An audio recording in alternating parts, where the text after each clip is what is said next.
And we are live. Back episode 8 of Echoes of Zen.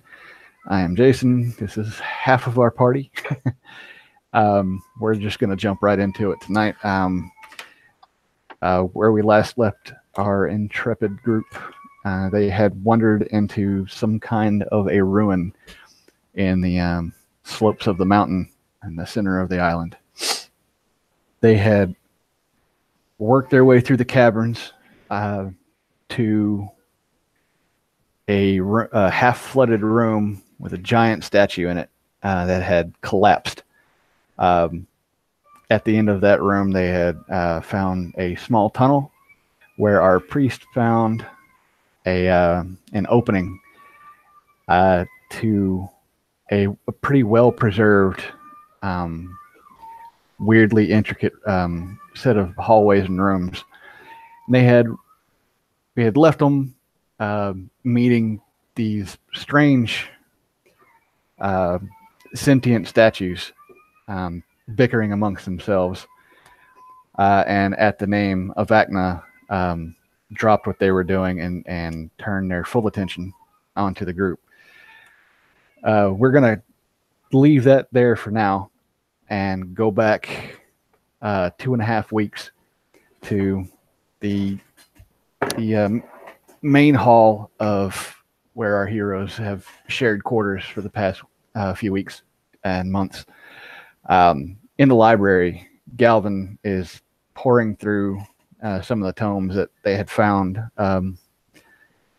among the ruins of the bookshelves of the former colonists. Galvin, you have come up on a journal of sorts that you have identified as one belonging to Captain Barkley. Recognizing that name from several instances along your stay here at the island, you start pouring through it. A few pages in, he starts referencing a lost Nordman's settlement here that they had come across in their exploration of the island. By small little sketches, it seems to be a smaller island to the south and the east, or south and the west of the island that you're on.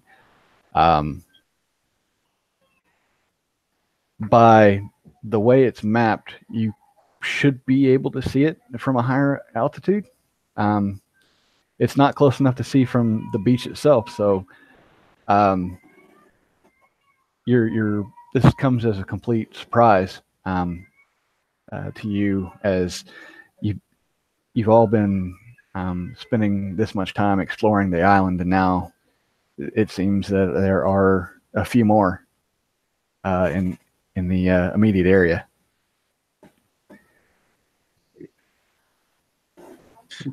I remember hearing that there were several islands in this chain.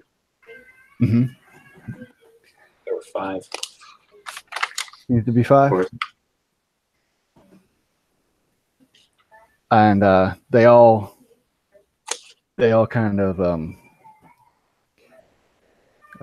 stepping stone out along the south and the west. It looks as if you put together a small sailing vessel or shed even a larger rowboat, you guys could probably investigate what he was talking about, where it seemed to be a small whaling outfit that had settled there. The remnants of the tools of that kind of trade are still there, though the residents were nowhere to be found. That ringing familiar in your own ears. Yeah. Is a constant on this chain of islands. People always seem to go missing. So I'm going to call over to Haru, tell him there's a interesting find I found here in these notes. Yeah. Haru has been sitting around meditating, more or less, in the same room. And hearing his name called, he snaps his eyes open, glances over across the room at Galvin, rises, does a stretch, and makes his way over to see what Galvin's looking at. I think I found a clue in this notebook. Or is it a journal? The journal. Found a clue in this journal. Might be able to find more information on what may have been happening around here on a small island to the south. Looking at it, we want to see more or less how long it would take to row out there. Does it have a distance? It's a pretty crude drawing, but if the size of the island has any relevance to it, it would take you a couple of hours to row in that direction to make shore. Okay. Couple of hours. Well, we could look into this if there's no other leads. I'm thinking, though, that if there are any clues that were found there on that island, this journal would contain them. So why don't you keep reading for a little bit and tell me if there's more. Great. And then we're going to cut a little bit, if you're okay with it, ahead in time after he reviews the book further, and if there's any clues or if it seems like they didn't go there. And then we might cut forward a few more days where we finally figure, we got nothing else to look for. Might as well take a little rowboat trip. Or a schooner. Small sailing vessel. Small sailing vessel, if I have one here. Yeah. Right on. Yeah, you poured through the journal. It went on to discuss some of the weirdness of the camp itself. His writings contain entire passages talking about how weird it was that they had just left everything completely untouched, it seems, and just abandoned everything that it was. It didn't seem to be attacked. There was no bodies or anything. It was just a mess of what seems to be day-to-day activity with no bodies and no clues to what had happened. He talked about the strangeness of it. Several chapters later, his tone in his writing changes altogether, talking about some strange instances that he's seen or heard coming from the shorelines along the new moons, and that really was the end of his writing altogether. It just stops abruptly. The date appearing to be several weeks before your own arrival. That's odd. I haven't seen anything like this before. So the new moon. So we find out about that later, but yeah. And we start seeing stuff like that in the future. Anyway, I'm going to share my findings and let Beacon know as well. This is in the middle of Lyle, Abby, and Laurelyn being AWOL. Well, Lyle is still AWOL. He seems to have lost all interest in seeking anything outside of pleasuring himself at the local tavern. Laurelyn has decided to try to attune herself to the spirits of this land and has wandered into the forest to see if she can make contact with the spiritual side of this island. Okay. I'll say, since this was a few weeks ago. Yep. Yep. All right. So it's just us three. I guess we'll take turns rowing.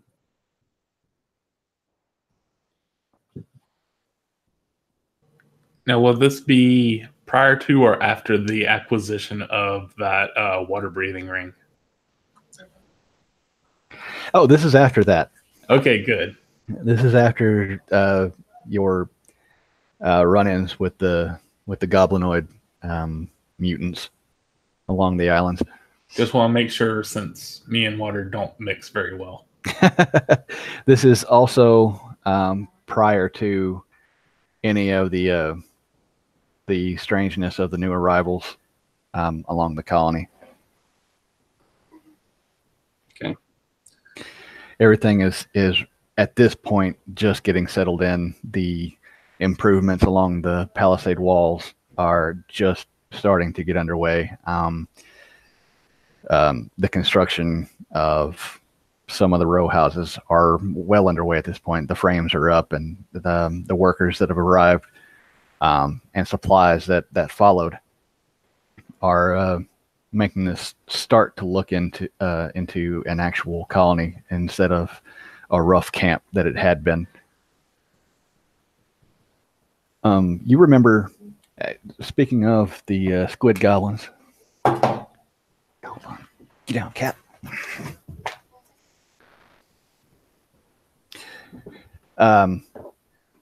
You remember the peaks that led that those caves resided in along the western river of the island, and you would work your way up there to see if you can use any kind of navigational looking glass, spyglass, or any magical means to see a bit further over the horizon. And you noticed just the faintest hint of an island in the distance, almost due south from where you're at now. Okay. We're on our way then. Now, Okay. What time is it? That would be entirely up to you as to when you would leave. In the morning? Mostly? Yeah, probably in the morning. Okay. We'd bring enough stuff that we'd bring supplies so we could potentially spend the night out there. Now, are we talking about food and clean water, or are we just talking about? We're talking food, water, maybe a tent or two. Okay. I don't know about maybe surveyor's equipment or anything like that, but you know, we just pack up some stuff, and yeah, we'll plan for, we'll have supplies for 3 days. We're planning coming back at least the next day. Would mason most tools of the- have that kind of stuff? Surveyors? No, that's like hammer, chisel, a triangle or a square for measuring stuff, and Yeah. that's Yeah. Would any of you have any background in surveying or navigation? not me. Not me either. Okay. That was just a thought to throw out there. If we're not proficient in it, then For sure. we're not gonna bring it unless we grab an NPC.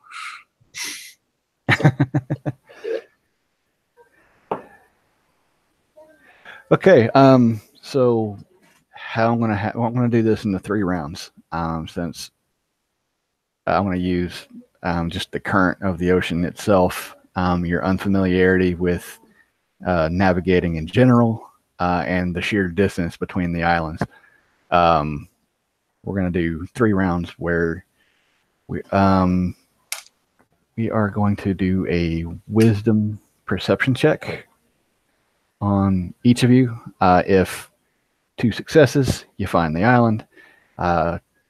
2 failures, you end up lost and adrift, and will take at least a day to find your way to the island. See, this is why I grabbed 3 days supplies. All right. So perception. I'm not helping. I got a 17 roll plus 2.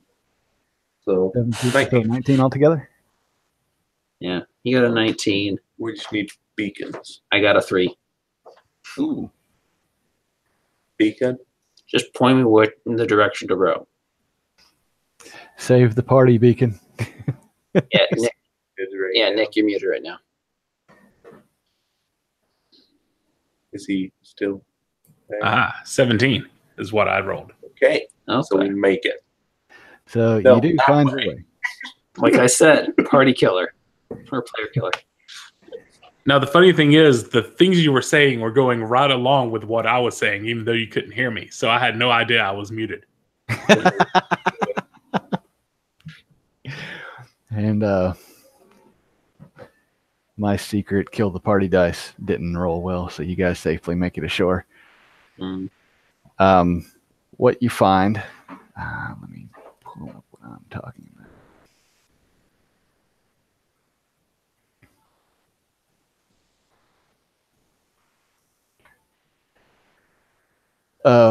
What you find is just the smallest peak of elevation, barely above a tree line that comes along the beach. It almost completely flat, almost dangerously so. You can imagine that in if this place has a monsoon season or a hurricane season, this would probably not be a wise place to be. But the island is smaller.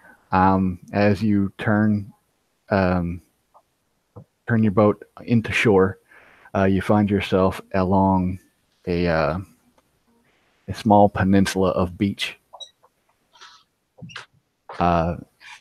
facing as you get to shore.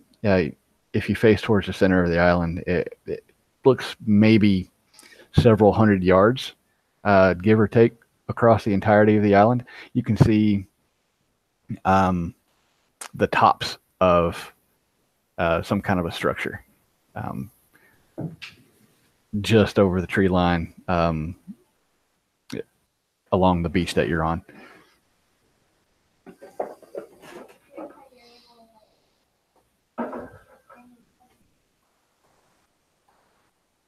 Mm. Okay. Top of the tree line, there's a structure. Well, it's like a good enough place to start looking. Why do you say beacon? Oh, silenced one.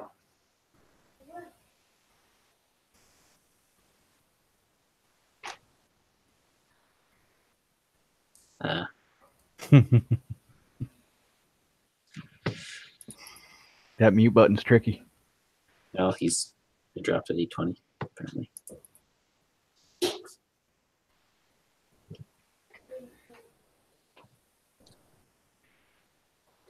Roll the 1. Okay. All right.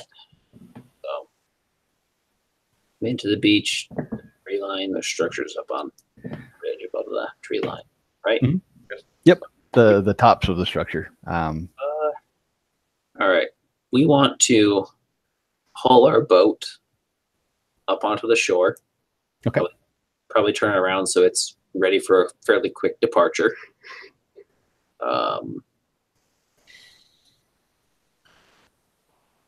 Carry our supplies with us so it's not raided while we're away. And we'll start. Well, roughly how far away are the structures? Like 100 feet or half a Yeah, mile? if that, they're just hidden behind the trees. All right. Yes, we'll go up to the structures and start investigating. Okay. As you work your way down the beach, which would probably be the easiest way for you to go, the tree line cuts into a small cove that has what appears to be ancient remnants of a settlement nestled away into a low-lying cove. There is a a square stone structure within the water itself. It has a large opening facing the outlying cove. It seems like if you're familiar with the whaling industry at all, it seems like this is where they would extract most of the oil from the corpse of smaller whales. And by the look, give me an investigation check, Haru. Alrighty.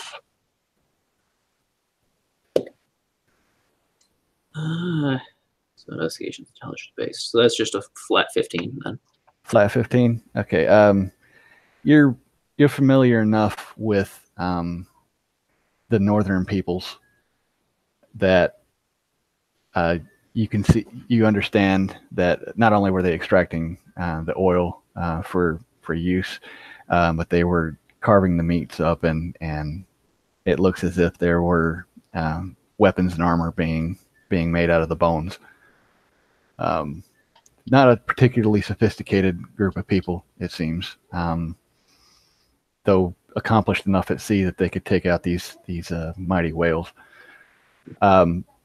At the back of the cove seems there is the ruined structures of what could be homes or storage settlements or storage buildings. The roofs are long gone. All that's left is crumbling stone walls through most of it. Okay.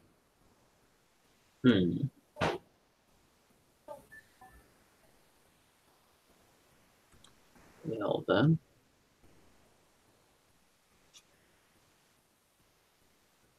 I'm gonna see if I can find any of their like leftover tools, whether it's like for scrap metal or just like if they have leftover whale bones for trophies per se. See if I can find something that could be carried. Okay, you find a bunch of bone chips within that center structure in the cove. Do you swim out there, or are you walking around the cove to the other buildings? Yeah, I'm gonna just walk around the whole area. Okay. Until you say roll for initiative. I'm kind of like my wits about me and just moving through, checking everything. That's what Haru's doing. I'm looking for scrap metal or interesting like bone trophies, sort of thing. Okay. Yeah, there's nothing trophy worthy. As you investigate through some of these ruined buildings, you see rotted remnants of wooden furniture, possibly beds or other bits of settlement. What the hell? So, everyone else, is that what you're looking for? Well, I don't expect much. Yeah. But I would be looking to see if there's writing or clues of expedition. Or anything arcane related. Yep.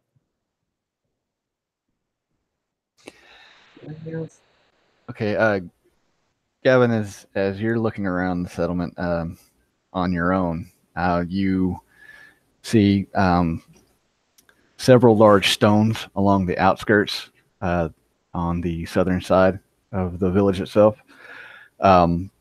Carved into the stone is a runic language. I don't think it would be too difficult for you to recognize what it is. So, I mean, if you could give me a history check. Difficulty is like 12. I got 9.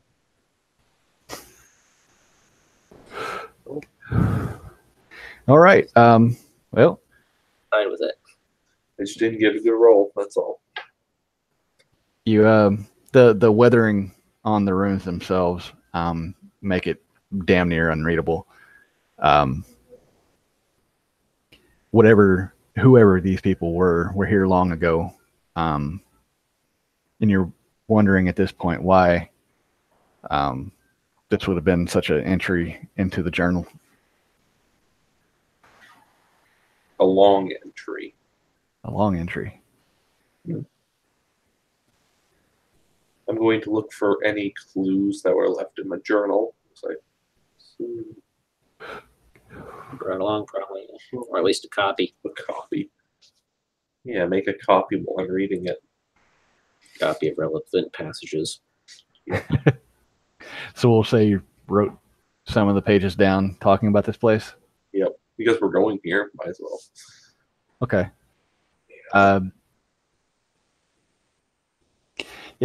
Pouring back through it, you don't see any connecting, anything connecting any dots. You're at a loss here. This seems to be just an area that some long lost seafaring people had stumbled upon, and they could have moved on. They could have been raided. They could have any number of fates could have met these people. You're just kind of at a loss for what Barclay was even talking about here.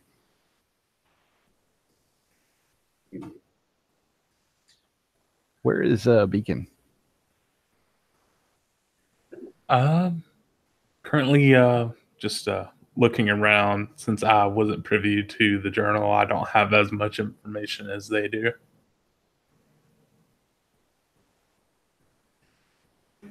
Okay. Just looking to see if I happen to notice anything that stands out.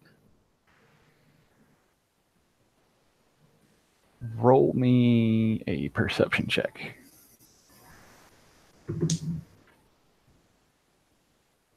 Six. Okay. Only because my other die hit it. Blame it on the other die. The other die was 15, if that helps.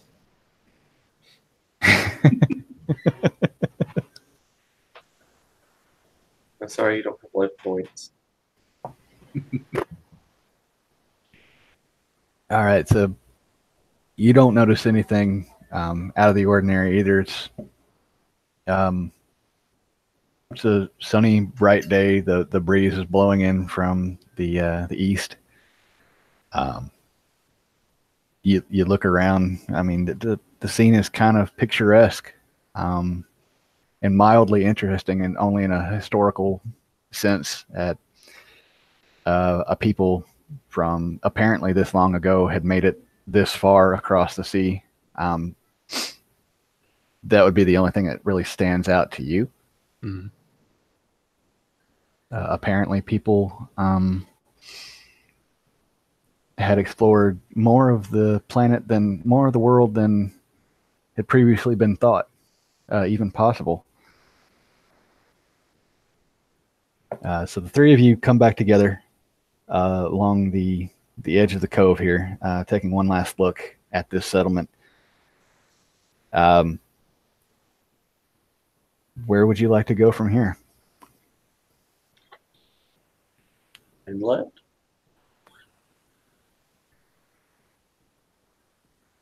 We say as we munch through our lunch. Inland works for me. There's not a lot of interest out here at the settlement. Right. Might as well see if we can find something useful.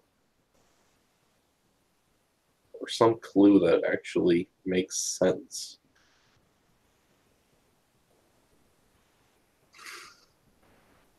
And time goes on. You're eating and enjoying the weather, scratching your head at this. You stand up, gather your things, ready to head towards the inland of the small island here. Just to see if you can find anything at this point before turning back. You'd probably be convinced at this point that this is just a lost lead. Like there's nothing of interest here.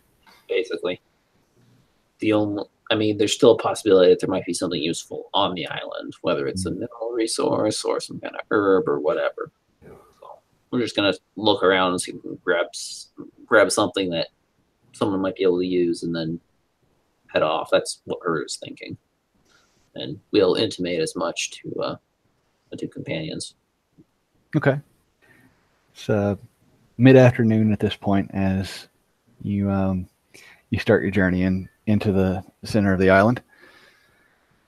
This is not a very large one, so it doesn't take you very long to work your way through these woods. The trees are sparse. They're not very cluttered. The ground itself is pretty soggy for the most part. It looks as if this island almost completely floods on a regular basis. Even the trees are not in the healthiest of shape, and frankly, you're kind of surprised that they're here at all. And you work your way in, and you come to the sound of a spring. Following it as a source of water, you come to a large stone in the center of the island. This is probably 4 feet to either side of you, going along the stretching along the island itself. It's almost like an escarpment. It raises sharply above the island itself, showing no hints of any kind of natural erosion or anything. It almost seems out of place. Coming along to it, you hear where the water is coming from. It's just falling down from the top of this rock in little drips. Not much water is coming down at all. Perhaps recent rain filled a small bowl-like structure up there, and it's just leaking over. It looks as if you could. It wouldn't take long to either circle around or perhaps even climb to the top of it. It looks like very, very easy to climb, at least for Haru. Yeah. Looking up at it. Like, how big around is this rock? Like I said, it goes like, I don't know, about 4 feet in either direction of you. Okay. And it's just kind of like a circle, effectively. More like a Oval? Yeah, like a skinny oval if you look down from the top of it.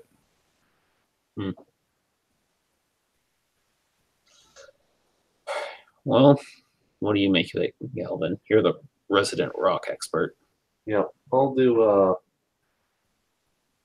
what would it be? Probably investigation to find out what kind of stone it is. Investigation. It's going to be a 17. Okay.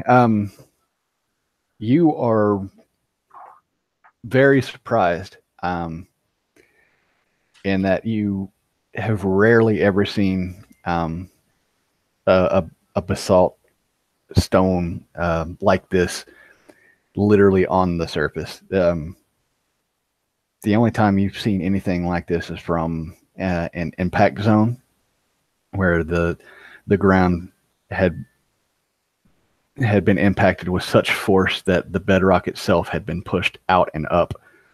This looks as if this might be something of that effect. I'm just going to start, I'm going to sit down and start scribbling in a notebook and telling them what exciting find this is in a geological sense.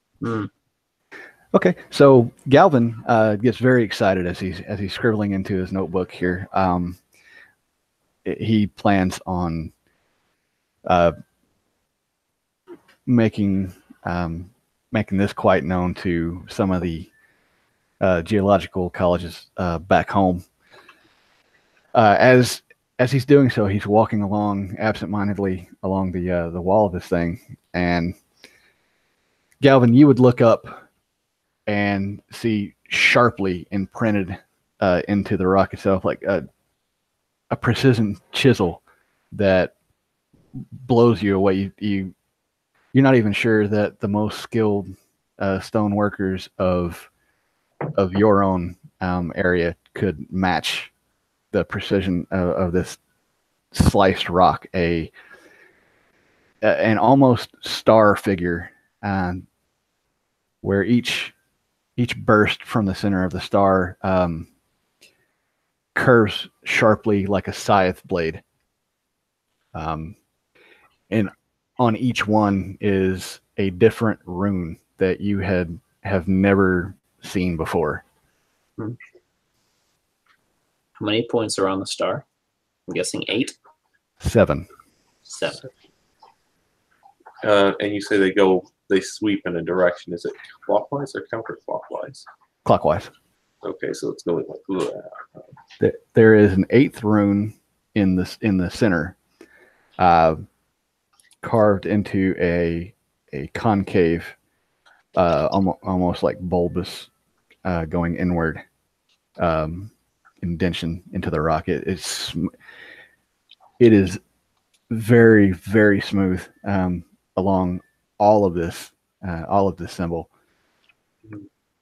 almost as if the stone itself is made of glass and polished. Wait, the stone? Yeah, it's very like flat and smooth and very well worked. Like all around that, almost like a glyph. Yes.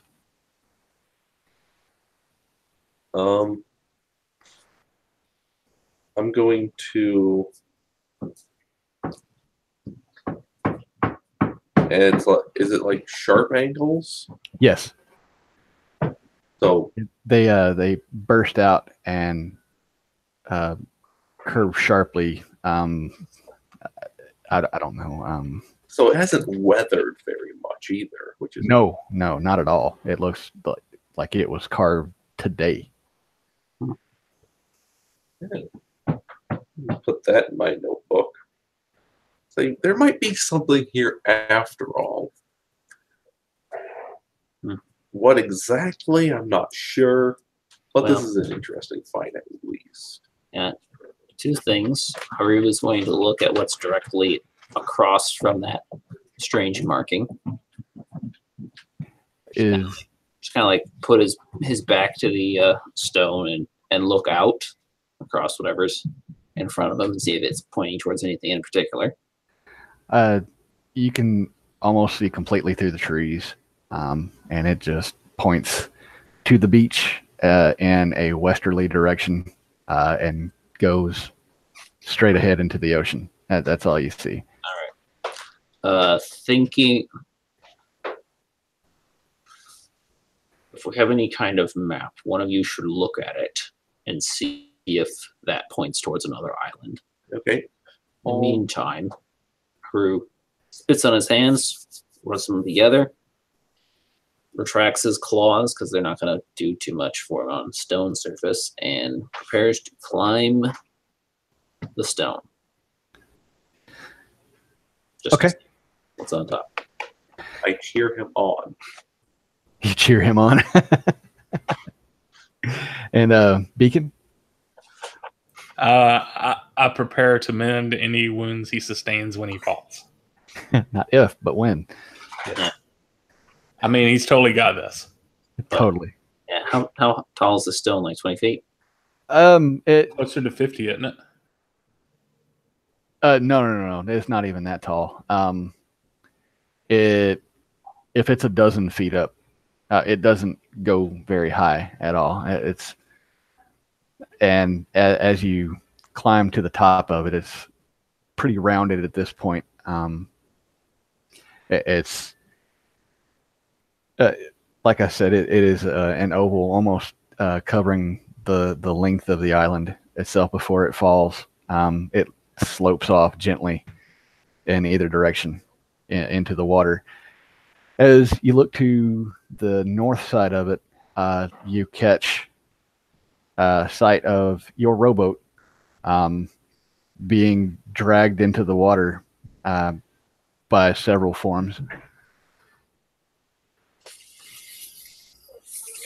Get to the boat! What? And Haru is going to scramble down quickly. Probably Okay, Haru leaps off and runs through the trees, screaming, "Get to the boat!" Dashing. get to the boat. Okay. Need a boat lock. Need a boat lock. Is that a new Warlock variant? Maybe with a sailor background? Patron of the sea. Okay, we are running towards the boat. Probably boat lock with the sailor background forward. Totally forward. And Nick, no, it goes like 4 feet to the sides, like lengthwise, not height. I see. Sorry, if I didn't describe that well, I apologize. Haru, you are so much faster than the other two. You reach the beachhead much quicker than them, where you see these grotesque, like oversized shrimp-looking creatures with mouths that have rows of pincers along them, like 4 on each side, that they are chewing on the boat itself, and it kind of oscillate. Their jaws are oscillating, opening and closing as they munch on the wood.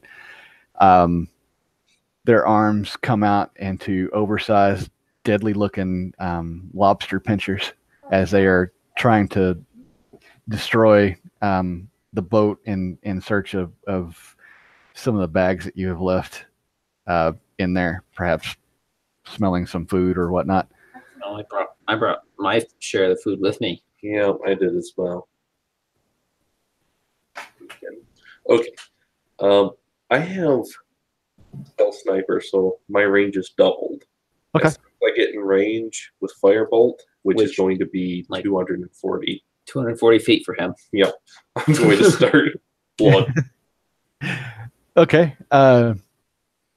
You see Haru as he comes out of the tree line. Like I said, the trees are not very close together. You can see through them pretty easily. There's not any low branches that hang down. As a matter of fact, really the only foliage are at the very tops of these trees that spread out into a thin canopy. So seeing this is not a problem.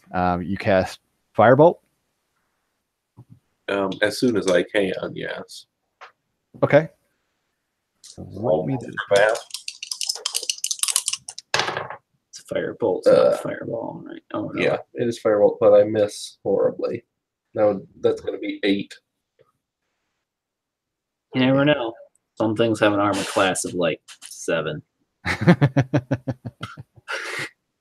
Probably not these things though. No, not these things. Warning shot. Warning shot as Hurry, you hear it coming first, and then you feel the heat of it as it rushes by and harmlessly sinks into the water, the ocean hissing at its contact, skipping like a hot stone across the tide. It catches the attention of these creatures, and 2 of them let go of the boat, and 6 more start to make their way out of the water. Okay. So roughly how far am I away from them in relation? If you're on this side of 20 feet. Okay. So I'm going to, let's see. Yeah. Beacon is probably a ways off. I'm going to, as they're approaching, I'm going to back up 20 feet. Not 20 feet, so I'm 40 feet away from them. And take the dodge action. Okay.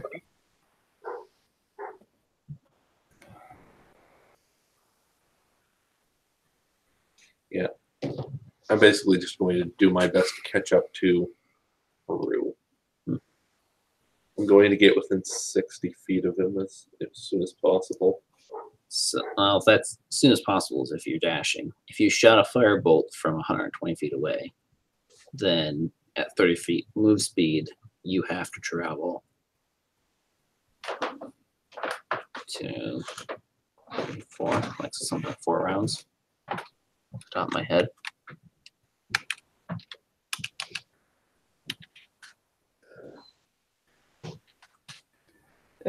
Yeah, it'd be. Yeah, You're not You next gotta to them, you gotta yeah. travel for 6 rounds. You're not next to them yet. 3 rounds if you're dashing. But you don't have to. You can just walk forward 30 feet every round until you Yeah, get closer. because I want to try using an ability on you.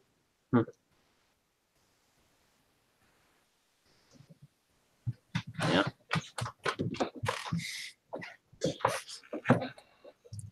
Okay, here we go. Meanwhile, I suppose Beacon is still dashing forward. Yes.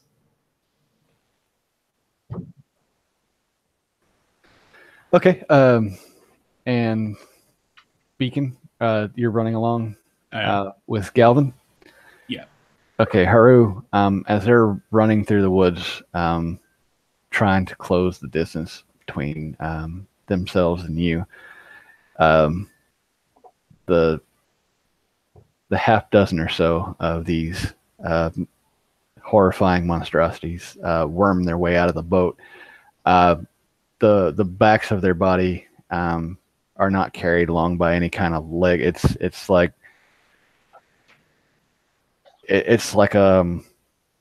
the plates of their backs themselves dig into the dirt as they kind of inch their way towards you.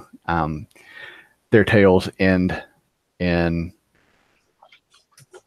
like a 2-foot wickedly sharp blade on each side of bone of a black carapace-like substance. That looks like it could cause real damage if you got on the business end of it. But they move kind of slow, so they're bunched together, moving up the beach towards you. We will actually roll into initiative at this point. All right, and I'm 40 feet away at the moment. Okay. 7. Not good. It's only 11. 6.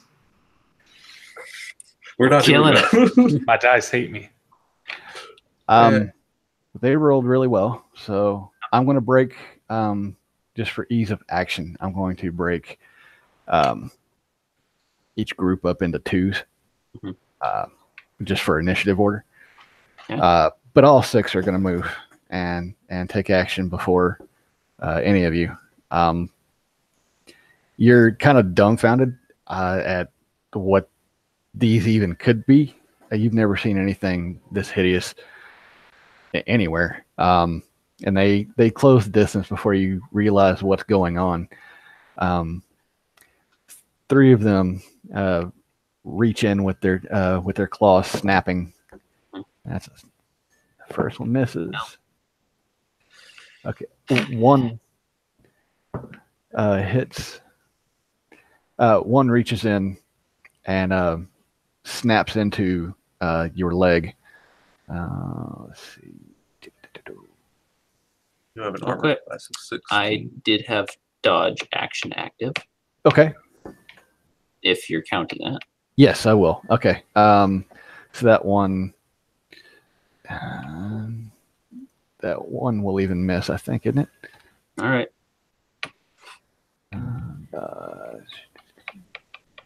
Has disadvantage. Okay, so let me roll the disadvantage one on that one. Yeah, that comes out to a 3. So that one misses. Foresight. claw- Back up and dodge. Because I'm out alone. Yeah, you snap your leg back out of the way of the claw. I believe you rolled the highest for initiative, right? Yeah, I was an 11. All right.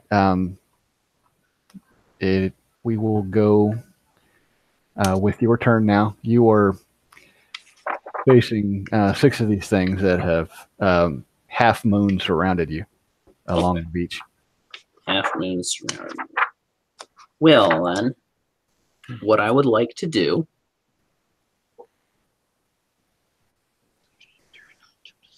Huh? Shatter?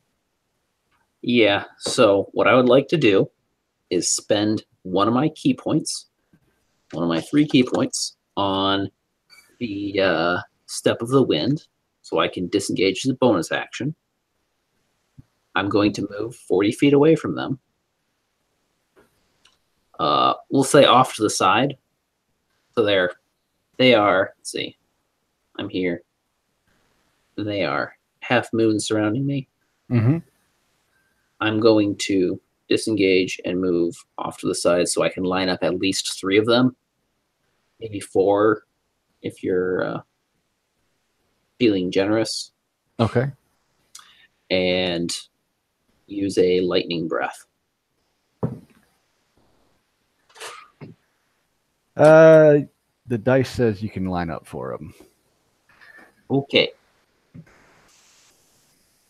Oh. Right. Slight addendum, because I only have 30-foot range. And I can break up my movement. That's how 5th edition works. Yep. I'm moving like 10 feet off to the side. I'm going to blast him and then use the rest of my movement to be 40 feet away at the end of my turn. But effectively, 3d6. No, 2d6. And they have to make a DC 12 dexterity saving throw and take half damage. 12, you said? Yep. Just check dragon. All 3 succeed, so Right. half damage. All 4 succeed. Well, if they all succeed, then they take reduced appropriately a grand total of 2 damage each of them. That is awesome. Yep. I rolled awesome for that damage. Good news is that's enough for Toll of the Dead to do maximum damage. And you're welcome. If I'm support, I'm support. So, ending my turn, I'm 40 feet away. I've hit 4 of them. Okay. And you have lightning breath, right? Yep, lightning breath. All right. So if that does half damage because of what they are, that's fine. If it does double because I'm hitting a water type with lightning, then awesome. Okay. Yeah, I just belch a bolt of lightning at them and clear out. Yeah, your breath hits the first one and wraps around, the electricity flowing down the carapace of the creature, and it leaps to the one behind it, and then following for the one behind it, and pitters out on the final and 4th creature. A little bit of steam rises up off of each of the carapaces.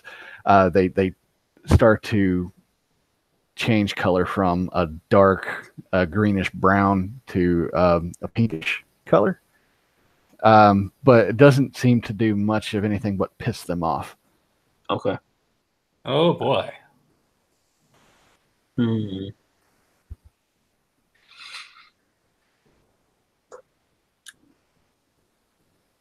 And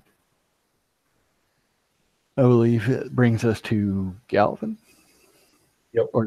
Okay. So how far away am I from Haru? You've closed the feet to about 80 or 60 at this point. Okay. I'm going to 60, you can close to 30 from me. I'd say shatter them, though. Yeah, I'm going to get Because a they're all little closer. clumped up. I'm going to get a little bit closer, use up my movement of 30, and then I'm going to call down the thunder with shatter. So they have to make a 13 DC. Constitution roll. Yep. Fun roll? Okay. How many of them? All of them? It's a everything. 10-foot radius. Yeah, everything in a 10-foot radius circle. So I'm basically going to target the middle of them. Okay. So that would hit all 6 of them, I'm going to say. So, Okay. So it is the thunder. DC what? No, it's not thunder. It is yes, thunder. Yeah, it's a DC. So it's going to be. It's a DC 13 Okay. Constitution saving throw. And that's Okay. So intelligence. 4 of these creatures succeed, and 2 of them fail. All right. That's going to be 14 damage On the save or the fail? on the fail. Okay. And also it says a creature made of inorganic materials such as stone, crystal, or metal have disadvantage, but They're organic. They are organic. And the fail takes what? 14. So The succeed, I mean, I'm sorry. a succeed takes 7. It's 7. save for half damage.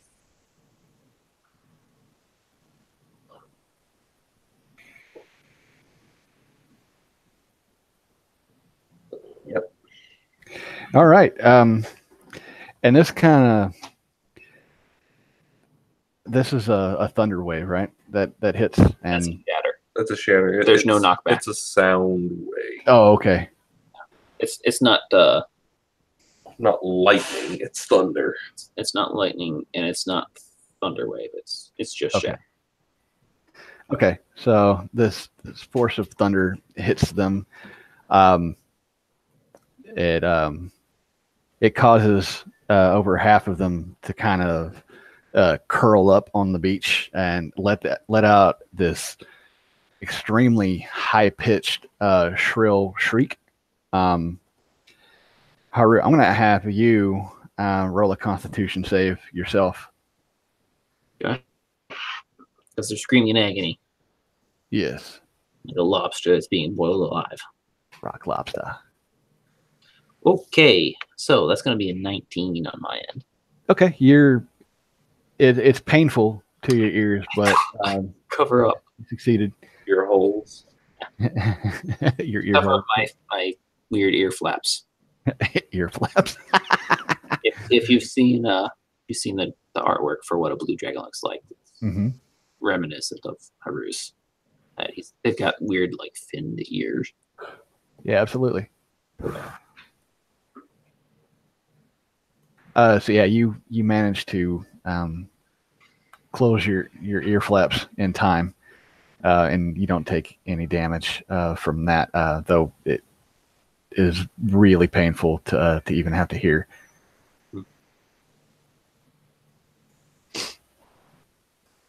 And we're on to Beacon now. Okay. So the ones that are currently screeching, do they seem kind of out of action? No, they just So this is more of a defense mechanism, not yeah. help they me, kinda- I'm dying. No. They just kind of rolled up their carapace to try to fend off whatever was hurting them. Okay. So I think, can I get within 30 feet of at least 4 of them? Yes. Okay, so what I want to do is I want to get close enough to cast Bane on 4 of them. Okay. It is a charisma save with a DC 12. All right. DC 12. 4 of them, you say? Yes, I'm casting it at 2nd level. Massive fail. Massive fail. All 4 of them massively fail. Yeah, these things aren't pretty. Yeah. You stole their luck. Good job. So what happens with the failures is if they have to make an attack roll or a saving throw before the spell ends, they roll a d4 and subtract that from their total. Okay, so these 4 at disadvantage. Okay. It's not disadvantage. It's you roll a d4, and Oh yeah, D4. Sorry. I mean, disadvantage is nice, but a little bit overkill. Yeah, he can help. Yeah, that'll help a lot. Top of the round. And the ones that are curled up whip out their tails and roll along the sand here, moving to attack the only creature they see, which is Haru. And 2 of them that you blasted first come at you. They're the closest to you. They close distance within 10 feet of you, and their claws reach out. One that is, it's a 19 on 2 of them. That'll hit. Okay. Are they banned? Those 2 are not, no. Okay. You hit the ones that were curled up on the ground. All right. These 2 have these 2 were the ones standing. They took the first brunt of his Okay. lightning breath. Okay. All 2 damage, Shit. if anything. It's gonna hurt. That is. Claw reaches out and swipes your gut. That is 17 plus. 17 plus 10. That's 27. 27 points of damage total. Yeah. They cut Dropped. hard and deep. I got you. You see these? And Haru hits the dirt. Yeah, the claws come from either side and just slash into her. Yeah, it's 2 different ones. And one hits the top, and the other hits along his gut, and he just folds like a corpse and falls to the ground. The other 4 are starting to stand. 2 of them see Beacon incoming, and turn their way towards him. They actually close that distance too. They go to attack. That is a 14. Attack me. Yeah. I have armor class of 16. Okay, so they come at you, close the distance. They reach in to grab you with their claws and lunge with their mouths.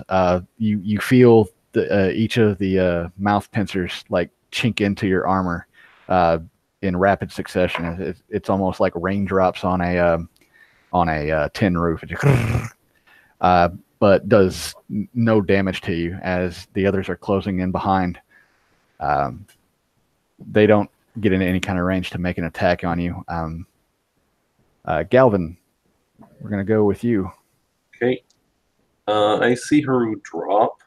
Yes, he has 2 of these creatures on him, and 2 are next to Beacon, and 2 more circling around the sides of them, within real danger of surrounding Beacon. Okay. Could I maneuver in such a way that I could hit as many as I can without hitting my allies with burning hands? Yeah, you could point your hands in a way that wouldn't hit Beacon.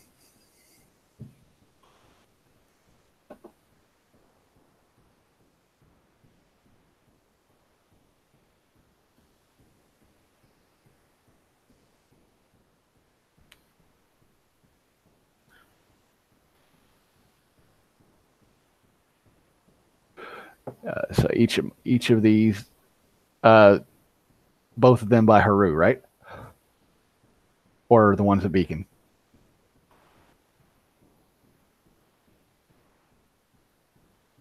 Hello?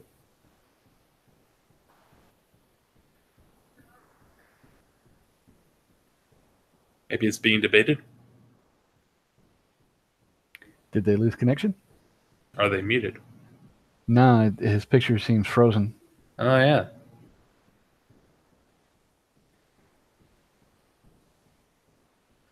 Huh. Okay, we'll wait a few minutes here.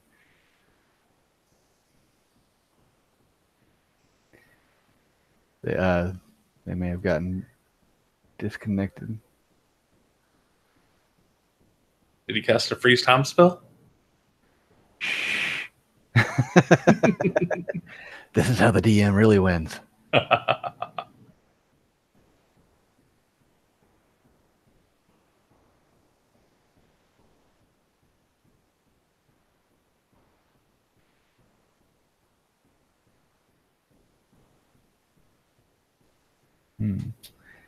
This is awkward. Indeed.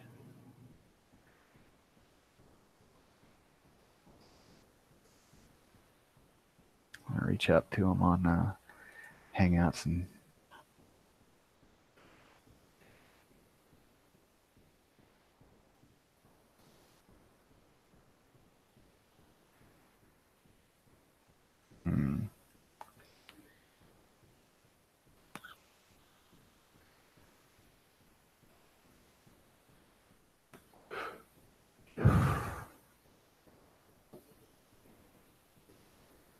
shit. They're not even showing us reading on Hangouts. I guess yeah, we'll give them a few to see what happened, and I guess if we don't hear from them, Short night. yeah, that sucks, but Yeah. I mean, what can you do, I guess? Right. To anybody watching right now, I apologize. And anybody watching in the future, bear with us. Skip this part. See if we actually move into the future here. And we also apologize. Yes. No, we're not sorry to the future people. They can skip. Ah, true.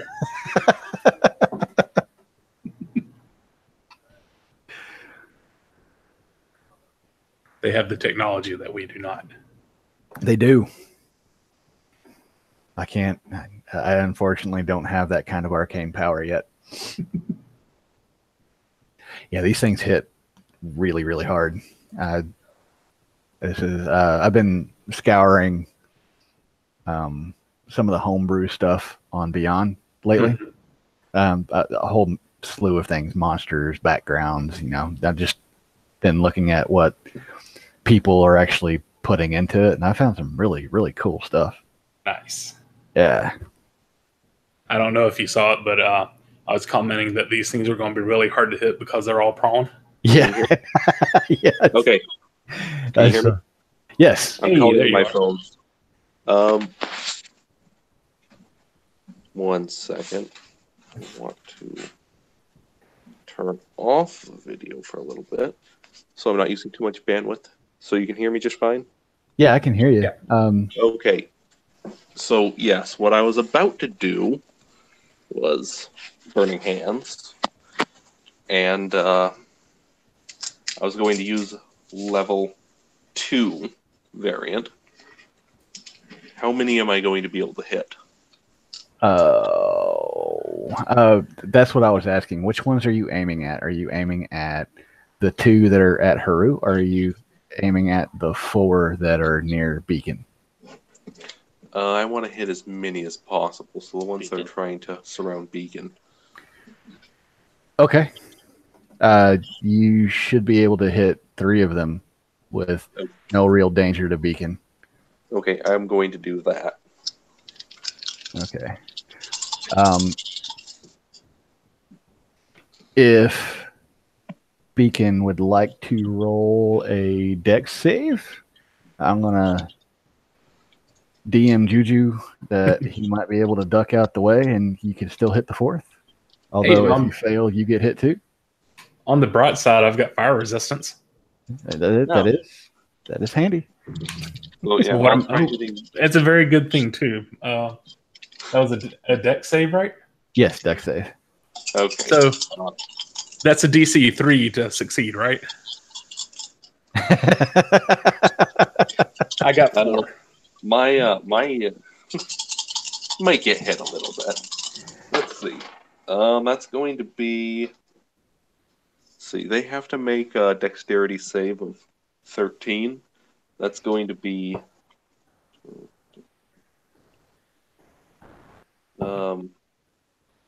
17 damage if they fail, half on if they succeed. What was the DC again? 13. Okay. So 3 of them absolutely fail. Beacon apparently fails and takes the brunt of it from the 4th one because that 4th one succeeds.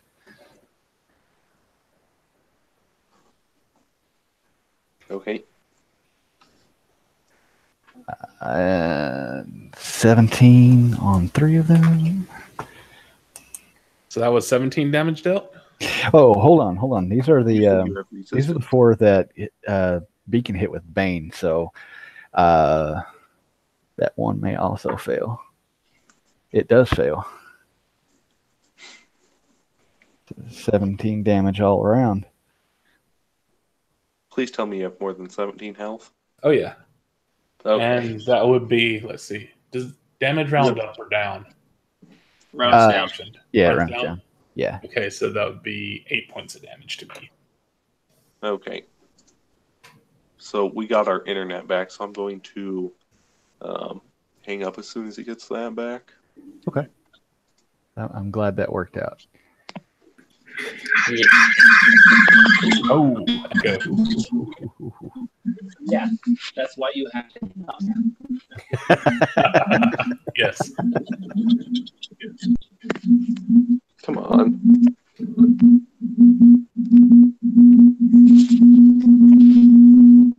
You're closing in. There. No, I had to mute myself entirely on my end. Like, Because mute for and some shut off my reason- speakers. I can't find it. Where is this thing? It's in Google Hangouts. It's its own application. But I closed everything. Where is Google? No. Here you go. Boop. You're gone. I couldn't find it. I thought I closed the application, but it didn't. It just minimized. I gave you the old boot. There. Das Boot. Glad you guys got your internet back. We were wondering what had happened. Yeah. I'm glad the tower didn't melt with all this arcane awesomeness you're throwing around. Yeah. I'm going to blame Comcast. Yeah, that seems like a good idea. Okay. Now I can't use enlarge on Haru, but it's already down, so it doesn't matter. Doing what I do best. Okay, so do any of them cook? They ready for dinner?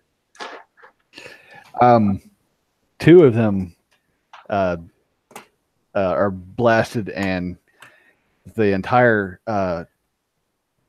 tops of their torsos start to shrivel a little bit and dry with the flame. Their carapaces on their tail turn a bright red, and they're writhing, but they are not.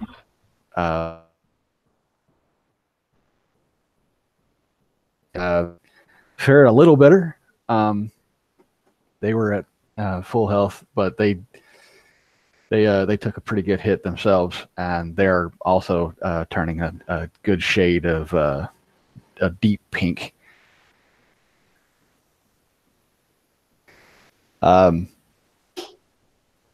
Beacon, you feel the fire and feel its hellish embrace. You also see the 2 to your left, kind of taken aback with this flame attack that engulfed your entire area. The ground beneath you is hissing and steaming as the water is drying, and several of the tree trunks around are actually on fire at this point. We're gonna give it your go now. All right. How far away from Haru am Through 4 of these creatures and about 60 feet. Yeah, so that's not great. Now he leapt off to the side. Yeah, I and, was trying to I moved 40 feet away from where they were. yeah. Okay. And you said he's about how far away from me? About 60 feet at this point from where you were. Cool. I'm surprised they have 40 feet movement, personally. This is not as helpful as I wanted it to be, but I'm going to say a prayer of a healing word. And it's a ranged healing spell. And since you are unconscious at the moment, you will gain full effect. So you recover 10 hit points. Okay. I'm just checking one thing with that. What Like, I really want to be healed. Oh, it is 60 feet range. Okay. Yep. All right. So yeah, they don't have a 40-foot movement speed. They have reach. Their claws reach out pretty good distance. They're pretty massive. okay. So they have like 30-foot move speed, and they can reach 10 feet. Mm-hmm. Okay. So you said I have 12 health points? 10. And 10. Okay. All right. Peru's eyes snap open. Yeah, there's no way I could get to you for a cure wound. So. And dumb question, I can't use deflect missiles against the reached weapons, huh? Not yet, anyway. No, I wouldn't call those missiles. Okay. Good try, though. So after their round, when they shred me again, I'll be able to move. I mean, it is a dice roll. I mean, they could miss. Yeah, unless you You're want to. also prone. Yeah, I am also prone, so they have advantage. Wait, if they're within 10 feet of me. Roll. Oh, I get another action, actually. That was a bonus action. Yeah, that was a bonus action, so you can do something else. Sweet. So then,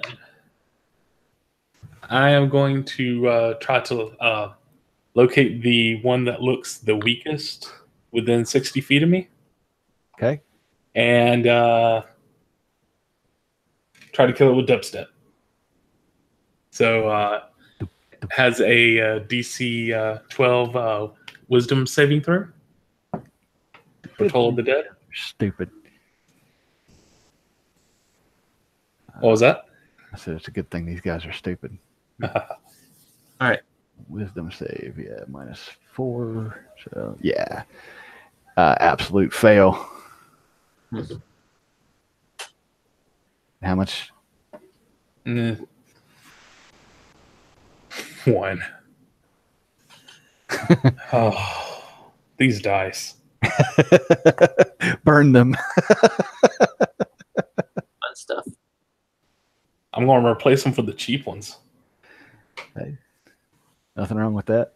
Hey, honestly, the most expensive dice you can get are probably junk because they're like multicolored and everything, so they're more likely to be unbalanced. Mm-hmm. Better to go with the tried true solid colors.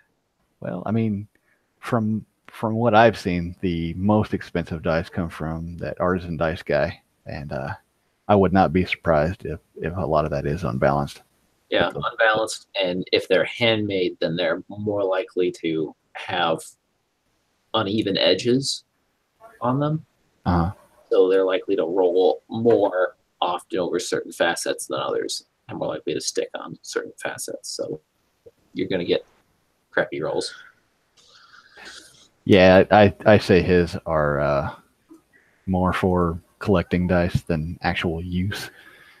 Yep. So, all right. On task. These two next to Haru. All right. So I reviewed the prone condition. Uh-huh.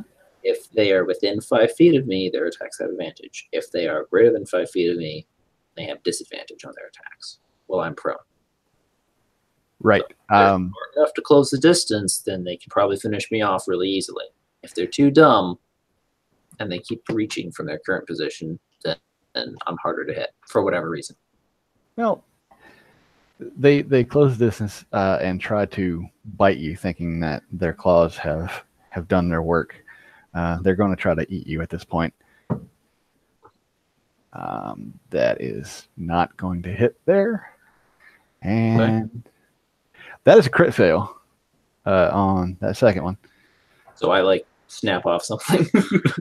Yeah, you feel the little pincers start to wrap around your arm, and instinctually, as the healing word is washing over you, hear Beacon's voice bringing you back to life, back to consciousness. You rip your arm and manage to grab a hold of one of the pincers and rip it completely out of this thing's mouth. Mm-hmm. With that fail, I'm going to say that you were able to roll out of the way and at least come back up to your knee. I'm not going to call you prone anymore. Now this other group near Beacon. The two that got hit with the fire are afraid at this point. They're cooking within their own carapace here, and they are turning back towards the water. Yeah, I was kind of wondering if they were stupid enough to think that because I was hardly phased, then I was a bigger threat than I actually am. I think they are aware enough to value self-preservation, but not much more than that, I wouldn't think. Yeah, those two head towards the water and might die later on down the road anyway. They took a lot of damage with that. And the other two reach in, snap their claws at you. That first one misses completely, and so does the second one. They seem to be hard to see you at this point. You're not sure if they're little eye stalks that have receded into their, I guess, head is able to perceive vision at this point with the fire damage, but they miss both attacks, leading us into Haru. Haru, you bounce up to your knee and are ready to take action. So I'm going to spend, I don't know if you want to say any movement or some movement to fully rise to my feet. And I'm going to target one of them with my special key strike, which is basically me spending a key point to potentially do some extra damage. So, first attack. Well, that's all it is. Main attack. Second is bonus action attack. I'm just going to lay into the first one here. Not super good. Does a 12 hit? A 12 actually does hit. They're okay. Big. Alrighty. So, using my second key point, this is going to be not the best here. 3, 6, 7, 8 points of damage for the first hit. Okay. And the second hit is an 18, and that's going to do 7 points of damage. All right. So 7 and 7, just kind of lay into them. With one fist, and then I bring my leg in a sweeping arc to crash into it. Okay, let me do some math here.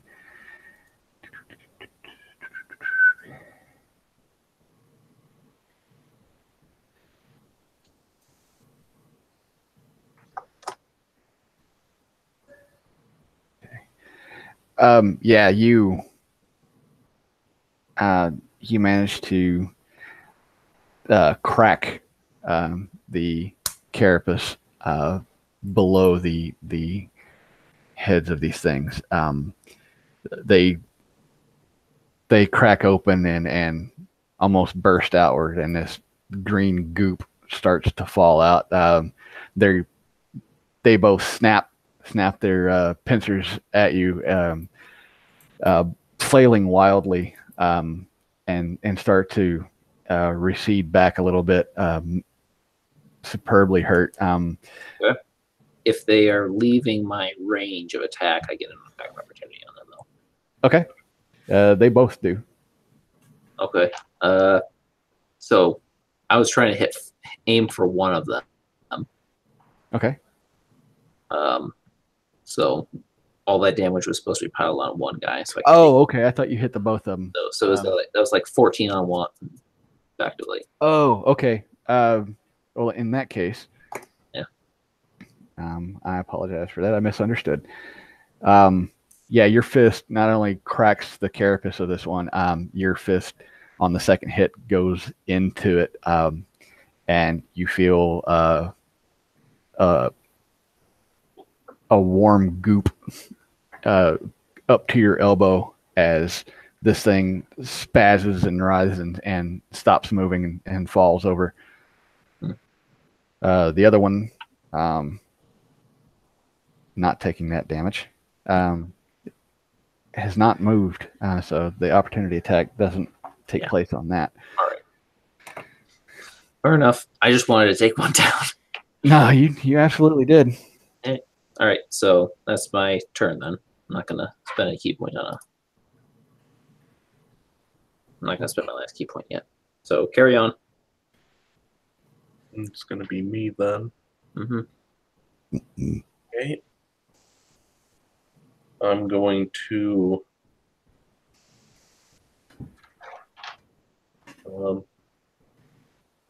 two are running. Mm-hmm. I'm not going to worry about those. I'm going to target one of the ones that's okay. Let me think about this for a second. I'm going to hit the other one in the back that's attacking Haru. I see they killed one. I'm going to hit it with a firebolt. You're gonna try to hit it with the firebolt. Yeah. It's going to be a 11. 11 to hit? Yep. Yeah, that's not going to. What a shame. Okay. That's all I can really do. I'm going to move away a little ways. I'm not in the line of combat. And now it's Beacon's turn. Okay, so I have 2 on me. Yes. How far away are they? Are they like right adjacent to me, or are they out some? One of them is right adjacent to you. The other one was trying to skirt around behind that one and move around to the side of you. Okay, so one is within 5 feet. Mm-hmm. So what I'm going to do then is I'm going to say a prayer of Word of Radiance. The one next to me makes a DC 12 con save, or it takes 1d6 damage. Okay. Con save.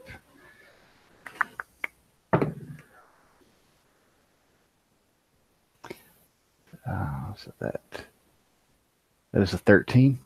Of course. All right. Now I'm going to take a calculated risk and move away from it. Okay. Yes, that will cause opportunity attack. Yeah, its tail whips out at you. The blades at the end of its tail slice through the air, missing you though. You hear the twisting of this thing and leap towards Galvin, and the attack misses completely. The one on Haru, he is excuse me. You've killed the one, and the other one will reach out with his claw and miss. It clinks into the one that you've had your fist into, missing its attack. The two heading towards the ocean are beginning to get into the water now, and push your boat out of the way, which is now adrift. And the two beside or close to Beacon close the distance between Beacon and Galvin. They will reach in and attack each of you. That one misses, and that one misses. Wow, talk about my dice being bad. Mm-hmm. Yeah, each claw slices out and hits the soft ground, burying itself in a good 8 inches before it rips back out, leaving a large pockmark on the ground. They've closed the distance, but we're not able to make any kind of contact with you. Haru, you have one dead one on your arm and one trying to sever your head. How would you like to handle this? I'm going to pull my fist out of the one I've damaged and staring down at the other one, I'm going to roar to intimidate it. Yeah. Man, not there we go. Gotta do it every time. That will never get old. I'm going to unleash a full round of attacks on it. So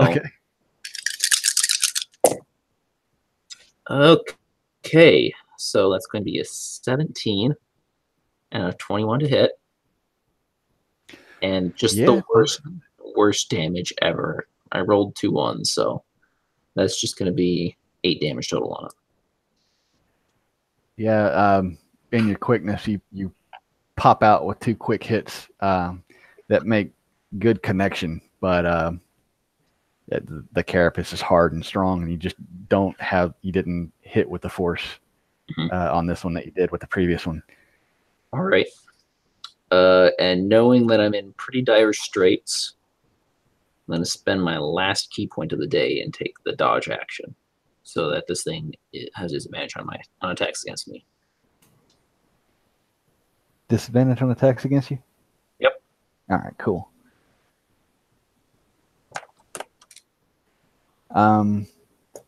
The 2 others have made it and completely submerged themselves in the ocean. You've lost sight of them completely.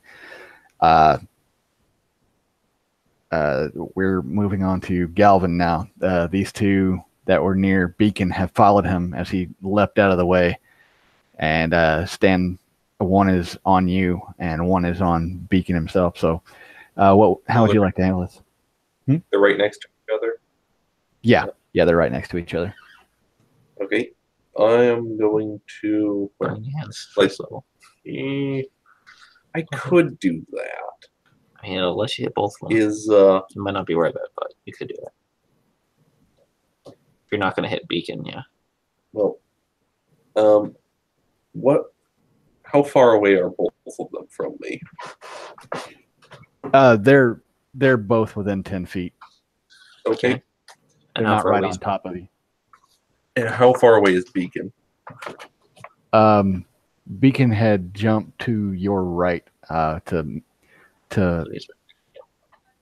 yeah, he's not directly beside you. He's probably within 10 feet to your right. Okay, I don't want to do that. I guess I'm going to use another Burning Hands. First level On the 2 in front of me. So they have DC 13. Yep. Dexterity. Yep. Dexterity. Man, that's good damage. Yep. It's going to be 14 to 15. I was going to say it. 14 to hit? No, 14 damage. Oh, 14 damage. Okay. They have to make a saving throw dexterity of 13. to take half damage. I'm gonna cook them. Yeah, one fails, and yeah, one massively fails. So 17 damage on both. Okay, Not 17, 14. 14. Sorry, I mean, numbers. What do they mean? we like 17 damage. That'd be good. Okay, so describe the death of these creatures for me. Well, they cook alive inside their own shells So and sizzle and pop as the sand around their feet turns to glass. Okay. the top layer. A hot green goop hits you in the face as their carapace burst under the boiling inner liquids pressure. You are covered in not quite scalding hot, but hot, slimy substance. How unpleasant. I mean, it could be therapeutic. There are soccer moms that pay good money for this kind of treatment. I have you know.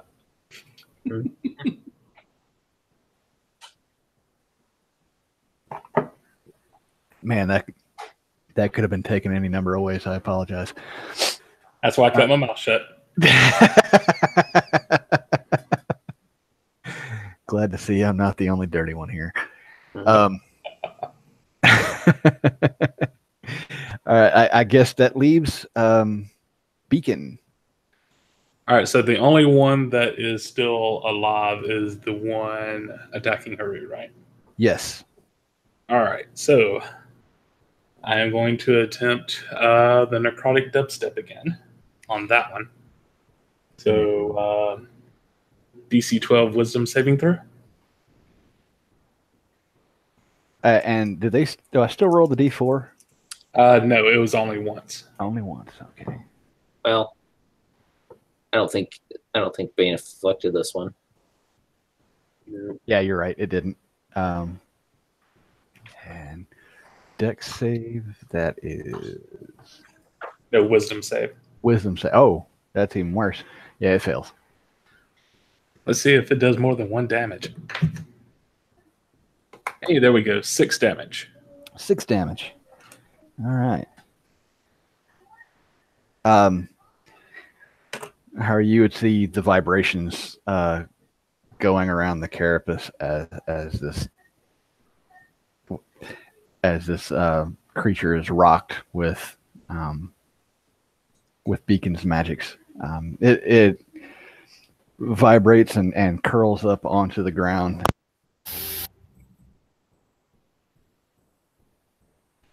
Does it kind of split? So it actually externalizes the sound as a very gritty, distorted dubstep sound because of the shell. I guess so.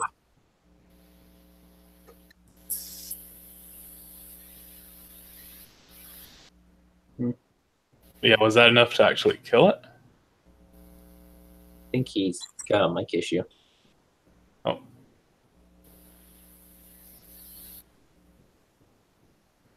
Oh, the naughty technical difficulties. Yep. Yes. Yes, it's okay to have How him much here.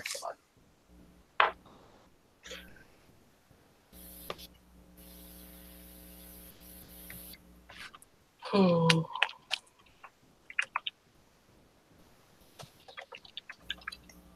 was a cold night of technical difficulties. Power outage. It'll be my turn next.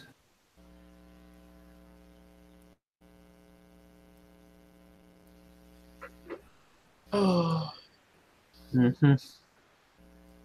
Oh, you just went with Well, your. Oh, is that better? Yep. Yep. That's it.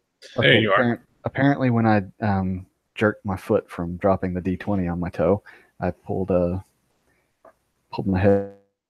Is that cable out? Yeah, we were getting something, so you might have been Harsh. getting something from like a webcam or whatever. But yeah. So did Beacon's infernal dubstep kill the thing, or No, it caused massive damage. What you saw was the carapace starts to vibrate with Beacon's arcane energy or divine spells blasting through it. It curls up on the ground, whipping out its tail and its claws in blind directions. It wasn't dead, but it curled up, and when it became its turn, I rolled an attack roll that was a nat 20 that ended up doing 12 points of damage to you. to Haru? Haru, yes. Even though I did the dodge action again. Oh, yeah, okay. That's... Those nat 20s, man. I'm trying to foil them as best I can. Well, you did, because that rolled a 4, and its tail missed you completely on that one. You'll end it one day. It's what? I said you'll land it one day. Yeah, I will land it one day. Yeah, it slashes out. Its tail blade cuts into your calf. Doesn't even cut into, but it lashes out and slaps your leg to no real effect. Most of its strength seems to be completely gone. And it's prone. And now it's prone, yes, leading us into Haru's DBZ moment. So this is just me finishing it off, basically. Yeah, I mean, any hit is going to guarantee kill this thing. Yeah. So run up with advantage. That's a 15 on the die. So Yeah, it absolutely hits. sock it right in the face. Okay, it mashes in, and you see the injured mouth like chitter a little bit. Its mouth pincers twitch and come to a halt as the thing dies. Mm-hmm. All right. Aren't incredibly tough, but they hit hard. So Haru is going to, well, they soaked up a lot of damage, actually. Haru is going to start moving out to the boat so I can drag it back to shore. Okay. Yeah, you do so. You hobble out into the water. The salt water hits some of your wounds, causing you to hiss in pain. But you take it in stride and swim out just a few feet and snag the boat and start to pull it back to shore. What's the damage on the boat? It will still float. Large gouges are along the front of it, around the top. It splintered some of the wood up there as they were trying to crack it open, thinking there was food in it. Well, it's a good thing I do have mending. Always reminded me. Yep. So I'm going to take some time to use mending on the boat. Okay. And Haru was going to go around to the different shrimpy creatures and just break off their tail blades. Okay. Pull if I can. Like maybe saw into them a bit just so we can collect them. That might be useful. You weren't able to break them off, but you were able to kind of rip the carapace plate, that particular one, off the end of the tail. It peels away with a sickening rip. The two that are dead near Beacon are cooked completely, so that it has it has a meaty substance Cut out a little bit there. you are just oozing out as you pull the plates off. Alright. Is it any good? No, Haru's gonna be the one to try it first. Just taste it. It is a savory taste. It's really, really soft to chew. It has kind of a salty taste to it. You actually very much enjoy this. Hmm. Well, time for dinner. Well, I want to save the tail blades, and then the ones that are cooked, I'm going to eat, enjoy it. So you guys should try this. It's actually quite delightful. I'm going to use prestidigitation on myself. And I'm guessing Beacon might also need cleaning. I mean, there's a whole ocean right beside you as far as cleaning goes. Rather use magic. Use it off. Snap of a finger. Sand just falls off of you in a loud, like, all the dirt just gone. Well, no. The Check my wounds that apparently were quite substantial before being magically healed, but make sure I'm in good condition.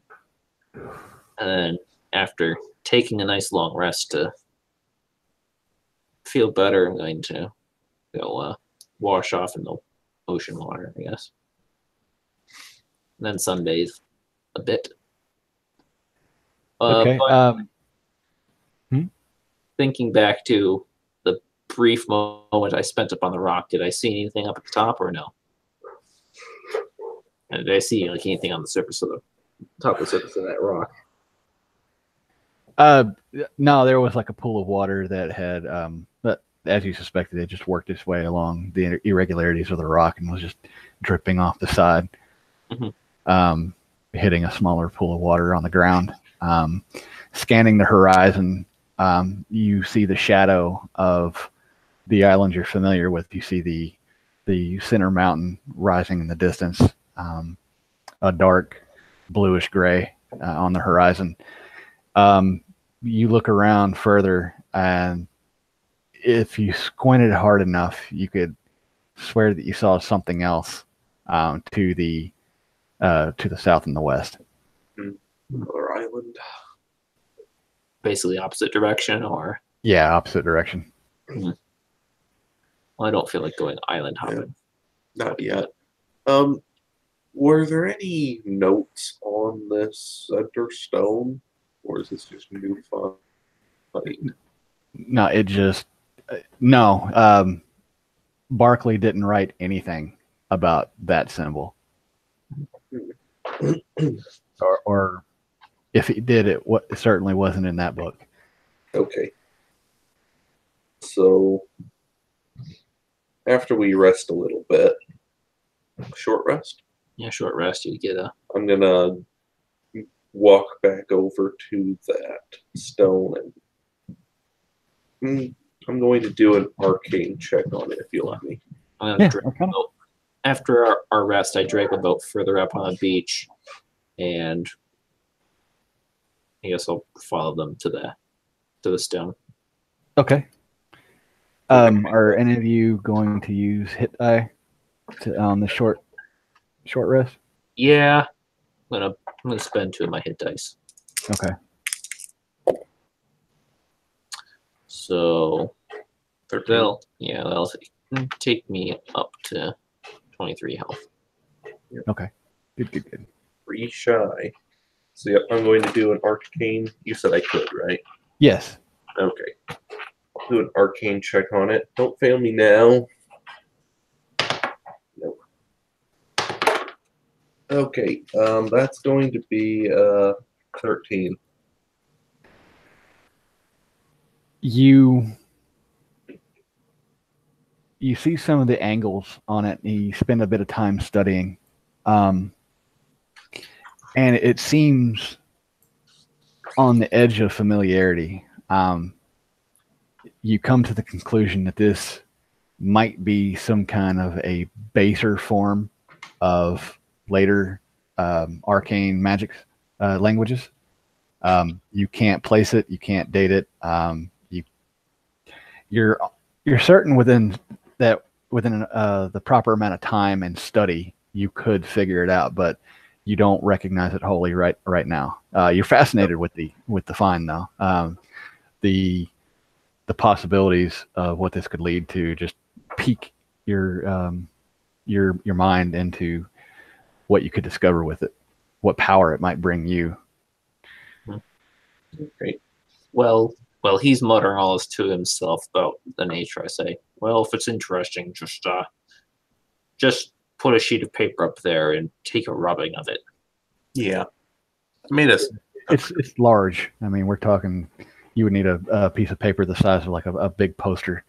To, okay. He would be better off to draw it. Yep, I've been sketching it. You spend a good hour meticulously drawing this thing. You want to be sure that you get it exactly as it is. The runes, the positioning, the size, relative to how you're drawing it. So it takes you a bit of time. At this point, the sun has moved to the western side of the sky and is within hour and a half, 2 hours of beginning sunset.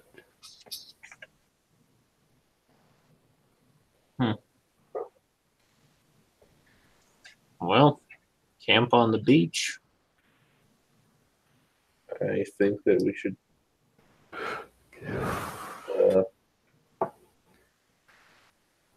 Camp Or in the settlement. The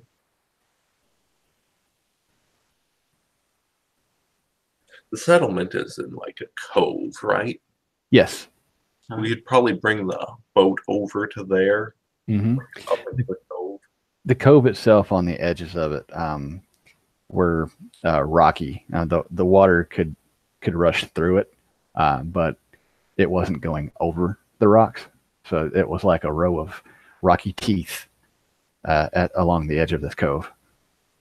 So it's not a good place to moor a boat. I mean, your boat you could easily drag over the rock. It wouldn't drift off on its own, though, if you'd gotten it onto the other side. All right. Providing the tide doesn't rise any higher than what it is. But we're pretty sure that this island gets flooded. Yeah. I mean, but it has been kind of rainy lately, so well, could rainy be tide. I'm talking about ocean tide here. Yeah. So that goes with the cycles of the moon and sun, pretty much. If this fantastic world is based on our world, it could just be it's the ocean god saying, you know what, the tide rises right here because I say so. But, commands it. Yeah. I guess it depends on if you go with scientific or there are laws of physics in this world. I mean, they're regularly and constant when they're not interfered with arcane energies. Mm-hmm. All right. So what I would like to do is, we'll bring the boat over to the settlement. Okay. Put it up, like in the middle of the settlement, more or less. Well, within 20 feet of the shore. Okay. And then I would like to set up a bit of a tent for shelter for my two companions so they can sleep in relative comfort. And whoever's on watch can sit outside of the shelter. Okay. But if the tide comes up, everything will be in the boat already, and we're not going to get and have to scramble for it. We'll be able to rest safely in the boat. And that's more or less where I'm going to have them rest. It's not going to be very comfortable, but I think it's the best situation, unless you guys want to sleep outside of the boat. You did have a very exotic dinner, so full bellies lead to comfort. Mhm. Who's calling me? Hey, hold on, guys. This is a work thing. I'll be right back. Mhm. And I mean, these creatures could have been like sea turkeys, so it makes it easier to fall asleep. Uh-huh. Maybe that's their plan. Feed their enemy, then come right from their foe. Probably not. Sounds like a horrible reproductive strategy to me. Well, if you got like hundreds.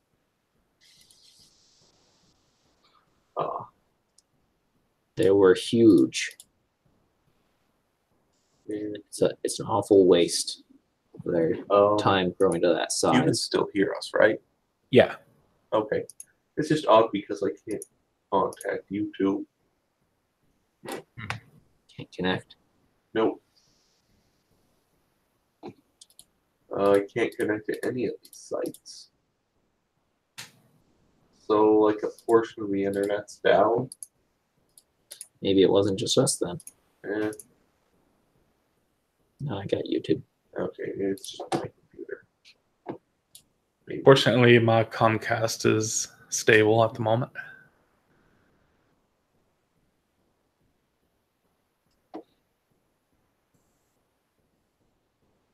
Okay, they fixed it.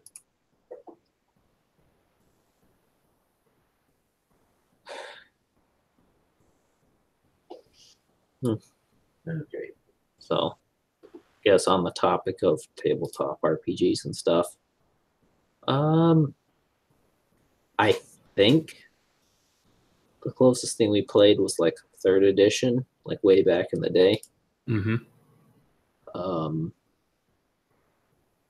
But my neighbor who was DMing at the time basically homebrewed everything. Basically was building his own game system Ah, cool. based loosely on 3rd edition. And we borrowed some elements from like, I don't know, Boot Hill, maybe White Wolf or whatever he found and thought was interesting. Mm-hmm. And that's what we played for probably a good 3 years with him. Nice. Before college happened and then kind of split off. After that, I tried Forum RPGs. All right, I'm back. I apologize for that. One of my drivers had a problem at work. Welcome back. Where were we? We were setting up camp in a boat. Okay. Yeah. I get my question was, I think, unless there was any objections, y'all would just carry on with a long rest through the night. Long rest, taking shifts on watch. Okay. Beacon, I'm going to say that you were going to take the last watch into the dawn. Okay. And somewhere deep into the night, you were in a very, very deep sleep. As Haru wakes Galvin to take his watch, they notice that you're twitching and almost making sounds in your sleep, almost talking. They watch you for a minute to see what's going on. Within your dreamscape, you see a newly established little settlement here where the fishing and the whaling is fantastic. There's a wealth of bone and meat for your people. You see your 4 children running along the beaches, tossing stones into the water. The breeze blowing their blonde hair. behind them as they run.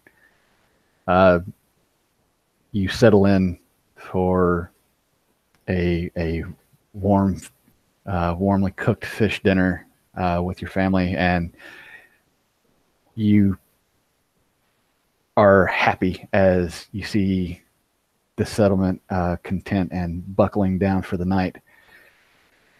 You see the wind picking up and take no notice of it. And within a flash, you're jumping up from your bed. Your children are screaming. The roof of your shelter has been blown completely off. A massive wave has hit the beach ahead of a huge storm like that you haven't seen this far south. The storm surge hits with such force that it wipes out most of the settlement, much less the island itself. As you sputter and spit, gathering your senses, you swim to the surface of the water. You yell for anybody. All you hear is howling wind, and in the distance, lightning crashes, thunder blows across the ocean, and you swear you see the shape of something monstrous in the distance. A howl, an unearthly howl, shrieks across the wind, and all goes black. You awake from your sleep, beacon again, horrified as you feel the pain, loss, fear, and death of several dozen people right where you sleep now. You awake in a drench of sweat, and immediately begin to weep at the loss. And that's where we're going to cut it tonight. I think it's 11:30 East time. Yeah, 11:20, close enough. Yeah. So we'll end that here. Something dwells beneath the waves. Something wicked this way comes.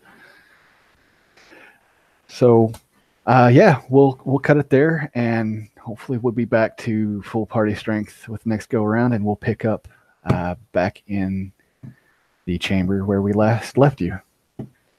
All right. Sounds good. Probably say begin kind of change of mind and decided to try tracking us down. We wandered off into the tunnels. Maybe so. Maybe so. Thank you to anybody watching now or watching in the future. I really appreciate it, hanging around and watching me bumble through these stories. I thank all three of you guys for coming along on the ride. I hope you're having fun. Oh, yes. More mysteries. With that, I'm Jason, and we'll see you on the next go around. Thanks a lot. Have a good night, everyone. Night.